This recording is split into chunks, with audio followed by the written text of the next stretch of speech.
Welcome you all. Myself Pransu Kumar Patel. My next topic is titration of amino acid, which is very much important to tell you all. So, what is titration of amino acid? For this, first of all, I have to understand the pK1, pK2 isoelectric point. These things I have already covered in the previous lectures. So dear friends, so let's begin with the titration of amino acid, which is my favorite topic. So stay tuned, and if you have any query, please ask me and comment in my comment box. Okay, so let's begin. Format for titration. Okay, so first of all, we all know about this net charges. Okay, so let's begin in both the language, Hindi and English. So this is anionic form and this is deuterionic form. जैसा कि आपको मैंने previous lecture में जब हम discuss कर रहे थे नेट चार्ज कैलकुलेशन, कैसे हम नेट चार्ज कैलकुलेट करते हैं और कैसे आइसोइलेक्ट्रिक पॉइंट बताते हैं, तो आज हमें टाइट्रेशन समझने से पहले थोड़ी सी बातों को फिर से गौर करना पड़ेगा। मैंने जैसा कि आपको बताया था कि जब पीएच बहुत कम होता है तो क्या होता है, प्रोटोन मोनोप्रोटिक एसिड, अगर आप यहाँ पे देखें इसको तो ये मोनोप्रोटिक, इस पे एक ही प्रोटोन है, बाकी ये न्यूट्रल है, ठीक है। और जब यहाँ पे देखिएगा तो क्या है, प्रोटोन और प्लस और माइनस कट करके यहाँ 0 हो गया, और यहाँ पे ये जो NH3 था वो लूज कर गया तो 0 हो गया, और नेट आपको यहाँ पे -1 बच रहा है। तो इस तरीके से आपको मैंने प्रीवियस लेक्चर्स में मैंने आपको बताया था कि कैसे पीएच जब धीरे धीरे बढ़ रहा होता है, यानी OH आयन का कंसंट्रेशन आप क्या कर रहे हैं, धीरे धीरे सिस्टम में इंक्रीज कर रहे हैं, और H+ आयन का कंसंट्रेशन आपका धीरे धीरे जब इस फॉर्मेट में जा रहा है तो क्या हो रहा है, वो डिक्रीज हो रहा है, ठीक है। तो जब डिक्रीज हो रहा है तो धीरे धीरे जो प्लस जो चार्ज था वो नेगेटिव चार्ज की तरफ प्रोलॉन्ग कर रहा है। Any doubt? आई थिंक हमको इतना में कोई प्रॉब्लम नहीं है, ठीक है। अब हम ये जो नॉर्मल फॉर्मेट है, कोई भी अमीनो एसिड इस फॉर्म में सिस्टम में, लिविंग सिस्टम में काम नहीं करता, इसको एक्टिव फॉर्म में आना पड़ता है। तो non ionic form converted into ionic form, ड्यूटेरियनिक फॉर्म में जब ये आएगा तभी ये काम करेगा, ठीक है। अब हम आपको बता दें कि जैसे ही आप जब फर्स्ट ऑफ ऑल सबसे पहले जब ड्यूटेरियनिक फॉर्म में जब कन्वर्ट होता है तो क्या होता है, सबसे पहले जो नॉर्मल अमीनो एसिड्स हैं वो अपना प्रोटोन लूज करेंगे, ठीक है।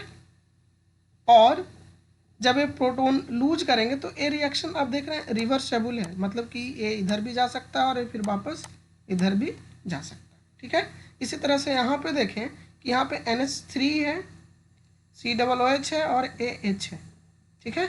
जब ये रिएक्शन रिवर्सेबल में जाएगा तो ये फिर नॉर्मल कंडीशन में आ जाएगा, यानी ये एम्फोलाइटिक है, एम्फोलाइट्स हैं और एम्फोटेरिक इलेक्ट्रोलाइट्स हैं, मतलब कि ये आपस में माने एक फॉर्मेट से दूसरे फॉर्मेट में कन्वर्ट करेंगे, कभी आयनिक फॉर्म में रहेंगे, कभी नॉन आयनिक फॉर्म में रहेंगे, और ये जो फॉर्म बदलता है डिपेंड करता है टाइट्रेशन के पॉइंट पे।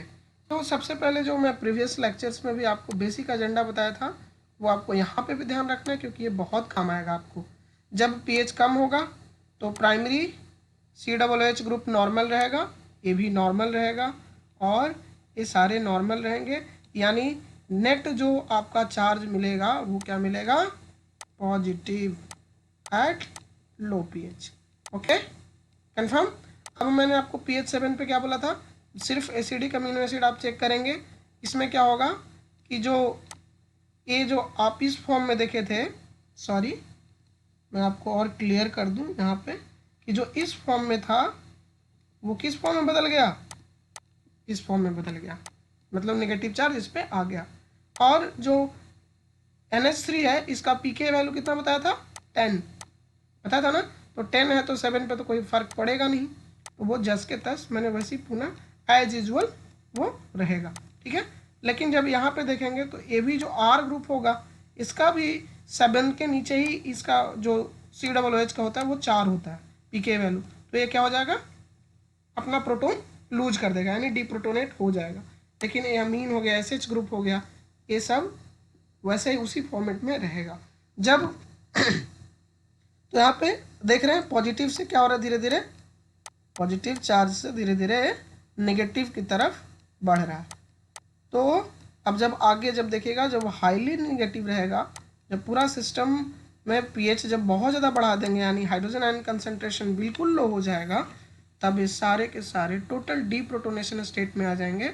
और फिर क्या होगा कि आपका टोटल नेगेटिव चार्ज मिलेगा और आपको उसे देखना है। और ऑलरेडी हम ये डिस्कस कर चुके हैं, तो यहाँ पे हम ज़्यादा डिस्कस नहीं करेंगे। आपको मैंने पहले ही बताया है डाइप्रोटिक अमीनो एसिड कौन कौन होते हैं, जो नॉर्मल अमीनो एसिड होते हैं जिनके पास एक पॉजिटिव चार्ज होता है और एक नेगेटिव चार्ज होता है। सबसे पहले किसी भी अमीनो एसिड का सबसे पहले कार्बोजाइलिक एसिड अपना हाइड्रोजन लूज करता है, फिर लास्ट में जाकर के अमीन ग्रुप, क्योंकि इसका पीके वैल्यू कम होता है तो सबसे पहले इसका डिप्रोटोनेशन होता है, फिर इसका डिप्रोटोनेशन होता है। ठीक है, तो ये ऑलरेडी हम डिस्कस सारा कुछ कर चुके हैं। और अगर आपको कोई प्रॉब्लम है और इसके बारे में कुछ जानना है तो, और मैंने इलेक्ट्रिक पॉइंट, आइसोइलेक्ट्रिक पॉइंट और नेट चार्ज कैलकुलेशन का एक लेक्चर ऑलरेडी अपलोड कर रखा है, उसमें मैंने इसके बारे में बहुत अच्छे से डिस्कस किया, वहाँ पे जाएं और इसे देखें। अब हम सीधे टाइट्रेशन पे आते हैं कि टाइट्रेशन में हमको क्या ध्यान देना है। ठीक है, तो आपको मैंने पहले बताया कि जब कार्बोजाइलिक एसिड आप यहाँ पे देख रहे हैं कि ये आप सबसे पहले अपना हाइड्रोजन, ये जो H वाला है ये लूज कर दिया। ठीक है, तो A फॉर्मेट में आ गया। ठीक है, और इसीलिए एसिटिक एसिड है, ये सब का पीके क्या है 4.8 के आसपास में है। लेकिन जो अल्फा अमीनो ग्रुप है उसका पीके वैल्यू कितना है 2 है। और जो नॉर्मल जो भी मिथाइल ग्रुप होता है उसका क्या है 10 है, 10 से ऊपर है। लेकिन जो अल्फा अमीनो ग्रुप है उसका क्या है पीके 9.6 है। तो ये छोटी छोटी बातें आपको याद रखना है, क्योंकि ये पीके वैल्यू जो है टाइट्रेशन के टाइम पे बहुत ज़्यादा इम्पॉर्टेंट है और ये कैसे चेंज होते हैं ये भी बहुत ज़्यादा इम्पॉर्टेंट है। तो इस चीज़ को आपको दिमाग में रखना है। आगे बढ़ें, चलिए। तो इस चीज़ को थोड़ा समझने के लिए, टाइट्रेशन को अच्छे से समझने के लिए हम आपको कुछ छोटी छोटी बातें आपको बताते हैं। ये नॉर्मल आपका अमीनो एसिड है। सबसे पहले जब पीके 1 आप देखेंगे, सबसे पहले क्या होगा, मैंने आपको क्या बताया था कि सबसे पहले लूज करेगा आपका COOH वाला हाइड्रोजन। देखिए लूज कर गया। ठीक है, अब जब दूसरा पीके 2 जब कंडीशन आएगा तब क्या होगा, ये भी लूज कर देगा NH3 वाला, तो ये इस फॉर्मेट में आ जाएगा। जब ये इस फॉर्मेट में आ जाएगा तो ये इक्वल होगा जब इस फेज में, जब पीआई के वैल्यू में होगा। जब एक्चुअली पीआई होता कहाँ, पीआई उस कंडीशन को कहते हैं जब ए वाला फॉर्मेट और ए वाला फॉर्मेट, ठीक है, ये दोनों फॉर्मेट हाफ हाफ हो, यानी इस तरह के मॉलिक्यूल 50% हो और इस तरह के भी मॉलिक्यूल 50% हो, तब हम आइसोइलेक्ट्रिक पॉइंट कहते हैं। और ड्यूटेराइनिक फॉर्म में होता है और वहाँ पे जो आपका नेट चार्ज होता है वो क्या हो जाता है 0 हो जाता है। ठीक है, इतना समझ में आया। चलिए, और यहाँ पे जैसा भी आपका अमीनो एसिड होगा, सॉरी जैसा भी आपका फॉर्मेट होगा उस तरह से निर्धारित होगा कि उसके कितने जोन बनेंगे। नॉर्मल जितने भी डाइप्रोटिक अमीनो एसिड हैं उनके 2 पीके रेंज आएंगे, क्योंकि इनके साइड चेन में सिर्फ कोई एक्स्ट्रा चार्ज मॉलिक्यूल नहीं होता, इसलिए 2 आपको पीके मिलेंगे। लेकिन जितने भी हम डिस्कस करेंगे जो कि जैसे लाइसिन हो गया, हिस्टिडीन हो गया, ये सब में क्या होगा एक्स्ट्रा पीके जो आएगा वो उसको कहते हैं pK R. R means R group का पीके वैल्यू भी होगा। ठीक है, आगे बढ़े। तो सबसे पहले हम बात करते हैं टाइट्रेशन ऑफ ग्लाइसिन। ठीक है, ग्लाइसिन की टाइट्रेशन पर हम लोग ध्यान देते हैं। मैंने आपको बताया ग्लाइसिन कैसा है, डाइप्रोटिक एसिड है। ठीक है, तो सबसे पहले इनिशियली ग्लाइसिन पे क्या है पॉजिटिव चार्ज है। ठीक है, और जैसे ही हम धीरे धीरे हाइड्रोजन आयन कंसंट्रेशन घटा रहे हैं, ठीक है, और धीरे धीरे OH का कंसंट्रेशन हम धीरे धीरे इस ओर में बढ़ा रहे हैं और इसका अपोजिट में इधर हाइड्रोजन आयन कंसंट्रेशन बढ़ रहा है, इसीलिए आपको ए क्या दिख रहा है, रेड जोन दिख रहा है, और ए आपका जो बेस का जोन दिख रहा है, ठीक है। और इसके बीच में आइसोइलेक्ट्रिक पॉइंट का जोन आपको दिख रहा है, ठीक है, समझ में आया। इसलिए एक जोन ए बनेगा और दूसरा जोन ए बनेगा, यानी जितने भी डाइप्रोटिक एसिड हैं उनके दो जोन आपको दिखाई देंगे, ठीक है, समझ में आई बात। तो ए जो हुआ आपका, ए जो फॉर्मेट हुआ है यूट्रॉनिक फॉर्म है, जहाँ पे चार्ज आपका जीरो हो गया, ठीक है। और यहाँ पे जीरो चार्ज करने का मतलब क्या है कि प्लस वाला और माइनस फॉर्म यानी दोनों फॉर्मेट जो है वो कितना है, मीडियम में आधा आधा है, 50-50% है, इसीलिए यहाँ पे आपका जो चार्ज है वो जीरो हुआ और इसको आप आइसोइलेक्ट्रिक पॉइंट कहेंगे, ठीक है। अब ये सिस्टम थोड़ा ज़्यादा गंदा लग रहा है, इसलिए इसको हम इरेज करके फिर से हम आगे बढ़ते हैं। तो आपको ये चीज़ समझ में आया होगा कि ये कैसे जोन बन रहा है, ठीक है। यहाँ पे आएगा PK1 और ये आएगा PK2, ठीक है।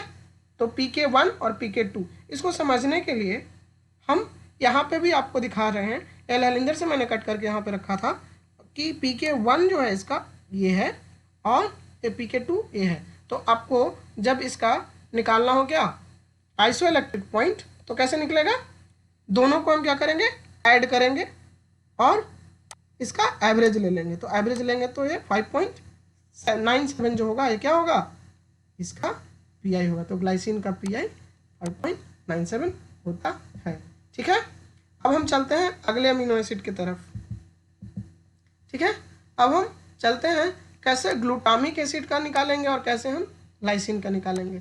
ग्लूटामिक एसिड में आर ग्रुप में क्या होता है, एडिशनल COOH होता है, ठीक है। और लाइसिन में क्या होता है भाई, एक अमीन ग्रुप आपको ज़्यादा मिलेगा, ठीक है। यानी यहाँ अमीन ग्रुप मिलेगा और यहाँ आपको कार्बोक्सिलिक एसिड मिलेगा, इसलिए glutamic acid acidic amino acid है और ये बेसिक अमीनो एसिड है, ठीक है। तो अब हम पहले हम देख लें एसिडिक अमीनो एसिड ग्लूटामेट की कहानी, तब हम चलेंगे इधर, ठीक है। ग्लूटामेट की स्टोरी बहुत ध्यान से देखिएगा कि इनिशियली क्या होगा, पॉजिटिव चार्ज होगा, हाँ, और सबसे पहले क्या होगा, अल्फा कार्बन का जो है वो प्रोटॉन लूज करेगा, क्योंकि इसका पीके कितना होता है 2 और एडिशनल का क्या होता है 4, तो सबसे पहले कौन लूज करेगा 2 वाला, तो ए लूज कर गया। तब यहाँ पे क्या हो गया, प्लस माइनस कट करके 0, तो आपका जो आइसोइलेक्ट्रिक पॉइंट है वो किस रेंज में आ जाएगा, इसी रेंज में आ जाएगा, इसलिए आइसोइलेक्ट्रिक पॉइंट आपका ए है। समझ में आया, क्यों, क्योंकि यहाँ पे नेट चार्ज 0 होगा, जहाँ पे नेट चार्ज 0 होगा वहीं पे आपका पीके मिलेगा, ठीक है, सॉरी पीआई वैल्यू आपको मिलेगा, ठीक है। जब और इधर बढ़ेंगे तो क्या होगा, अब ये नीचे वाला ग्रुप भी अपना हाइड्रोजन आयन को क्या करेगा, लूज कर देगा, डिप्रोटोनेट हो जाएगा और ये इस फॉर्मेट में आ जाएगा, ठीक है। और जब और भी ज़्यादा लूज करेगा, यानी पूरा बहुत ज़्यादा, जब बहुत ज़्यादा आपने हाइड्रोक्सिल आयन कंसंट्रेशन इंक्रीज कर दिया, तो लास्ट में ये जो अमीन ग्रुप का था वो भी लूज कर देगा और फिर ये इस फॉर्मेट में आ जाएगा, तो ये PK3 है। तो PK3 यहाँ पे आपको मिलेगा। तो मैंने बोला था ना कि डाइप्रोटिक एसिड में जोन कितने बनेंगे, 2, लेकिन ट्राइप्रोटिक में या जो पॉलीप्रोटिक अमीनो एसिड है उनमें जोन बढ़ेंगे, क्योंकि उनके आर ग्रुप का ये यहाँ पे, ठीक है, समझ में आया। तो आर ग्रुप कहाँ पे आया, ये PK2, ये आर ग्रुप का ही सबसे पहले ये जो निकला था वो ये आया था, ठीक है। तो अब हम इसको एक और फिगर जो मैंने दूसरे बुक से कट करके यहाँ पे आपके लिए रखा था वो आपको दिखाऊं कि यहाँ पे जैसे ग्लूटामेट की स्टोरी यहाँ पे देख रहे हैं आप कि ग्लूटामेट का ये होता है 2.19, ये 4.4, तो आइसोइलेक्ट्रिक पॉइंट क्या होगा, ये दोनों को ऐड कीजिएगा और 2 से डिवाइड कर दीजिएगा, जो रिजल्ट आएगा वो ग्लूटामिक एसिड का पीआई वैल्यू मिलेगा। अब हम आप आते हैं लाइसिन की स्टोरी पे, ठीक है। लाइसिन में क्या होता है भैया, एक अमीन ग्रुप क्या होता है, ज़्यादा होता है। तो सबसे पहले क्या होगा बताइए, सबसे पहले क्या होगा, सबसे पहले जो अमीन पे कितना पॉजिटिव चार्ज होगा, ये तो है नहीं कुछ, पीएच इनिशियली में बहुत ज़्यादा मतलब है नहीं, पीएच लो है, तो PK1 क्या होगा, पॉजिटिव आएगा, क्यों, एक पॉजिटिव यहाँ से एक पॉजिटिव यहाँ से। तो लाइसिन जब बिल्कुल कम pH पे होगा, pH 1-2 पे होगा, तो क्या होगा, यहाँ पे 2 पॉजिटिव चार्ज आएंगे। इसीलिए देखिए यहाँ पे pH वैल्यू 2 के आसपास, यहाँ पे ये आपको +2 यहाँ पे दिख रहा है। ठीक है, +2 के बाद आगे बढ़ते हैं। सबसे पहले क्या होगा, जो अल्फा कार्बन है, जो ए कार्बन है, यहाँ से OH अपना लूज कर दिया। ठीक है, अब नेक्स्ट में क्या होगा कि ए भी लूज हो गया और अब दूसरा ए लूज करेगा, तो धुआं यहाँ पे देखिए ए लूज कर गया। ठीक है, और सबसे लास्ट में देखिए यहाँ पे सेम सेम चल रहा है, ए भी सेम। आपको दिखाने के लिए मैं थोड़ा सा दूसरा पॉइंट यूज कर लूँ। देखिए ए तीनों में सब सेम है, लेकिन यहाँ पे बदल गया, यानी सबसे लास्ट में अमीन ग्रुप का बदलाव होगा। ठीक है, तो यहाँ पे आप देखिए ये बदल गया। ठीक है, तो इस तरीके से धीरे धीरे, तो जीरो कहाँ पे आ रहा है, इस जोन में जीरो आ रहा है, तो आइसोइलेक्ट्रिक पॉइंट कहाँ मिलेगा आपको, जहाँ जीरो है वहीं के नीचे सीधे घूमते हुए आ जाइए, आपको यहाँ पे आइसोइलेक्ट्रिक पॉइंट मिलेगा। तो लाइसिन का इलेक्ट्रिक पॉइंट कहाँ मिलेगा, बेसिक मिलेगा, बेस जोन में मिलेगा, एसिडिक जोन में नहीं मिलेगा। क्यों, क्योंकि इसका जो आएगा pK2 और pK3 का जो सम आएगा, आइसोइलेक्ट्रिक पॉइंट लाइसिन का आएगा, और ये बेस जोन में आएगा। ठीक है, समझ में आई बात, आगे चले। चलिए अब हम हिस्टिडीन की स्टोरी पे देखते हैं। हिस्टिडीन भी कैसा है, बेसिक अमीनो एसिड है। तो सबसे पहले क्या होगा, COOH अपना लूज करेगा, तो ये लूज कर दिया भैया। फिर नेक्स्ट में क्या होगा, यहाँ से प्रोटोन लूज होगा, देख लीजिए, तो यहाँ से प्रोटोन लूज हो गया, R ग्रुप का प्रोटोन लूज हो गया, और सबसे लास्ट में आपका कहाँ से प्रोटोन लूज होगा, अमीन ग्रुप का प्रोटोन लूज होगा। ठीक है, तो आपको जीरो कहाँ पे मिल रहा है, इस रीजन में आपको क्या मिल रहा है, जीरो मिल रहा है। जीरो कहाँ मिल रहा है, इस वाले रेंज में, pKr वाले रीजन में जीरो मिल रहा है। तो आपको आइसोइलेक्ट्रिक पॉइंट कहाँ मिलेगा, हिस्टिडीन का यहाँ मिलेगा बीच में। ठीक है, यहाँ पे आपको मिलेगा। तो आयनाइजेबल ग्रुप पे, मेरा कहने का मतलब है कि टाइट्रेशन में आपको आयनाइजेबल ग्रुप पे बहुत ज़्यादा ध्यान देना है कि R ग्रुप कौन सा है और वो किस तरह का अमीनो एसिड है और किस रेंज में जाएगा। अगर बेसिक अमीनो एसिड है तो ऑब्वियसली उसका जो pK आइसोइलेक्ट्रिक पॉइंट है वो बेस रीजन में जाएगा। अगर एसिडिक है तो उसका आइसोइलेक्ट्रिक पॉइंट हमेशा एसिडिक जोन में जाएगा। यानी ये जोन जो बटा हुआ है ना, ये आपके लिए बहुत इंपॉर्टेंट है। और ये कैसे जोन निर्धारित हो रहा है, आपको मेरे समझ से लगता है आपको समझ में आया, और अगर अभी भी नहीं आया तो प्लीज़ आप इसके बारे में पूछें। मुझे लगता है कि इससे सिंप्लीफाइड वे में शायद आपको समझाना थोड़ा मुश्किल होगा, और फिर भी अगर नहीं समझ में आता है तो प्लीज़ आप हमें कमेंट बॉक्स में जाएं, कमेंट करें, और सदा मतलब स्टे ट्यून रहें। और हम thank you for your attention. और अगर आपको कोई भी क्वेरी हो, कुछ भी पूछना हो, तो प्लीज़ कांटेक्ट करें, हम आपके हेल्प के लिए हमेशा तैयार हैं, तत्पर हैं। ठीक है, thank you so much for your attention, good bye.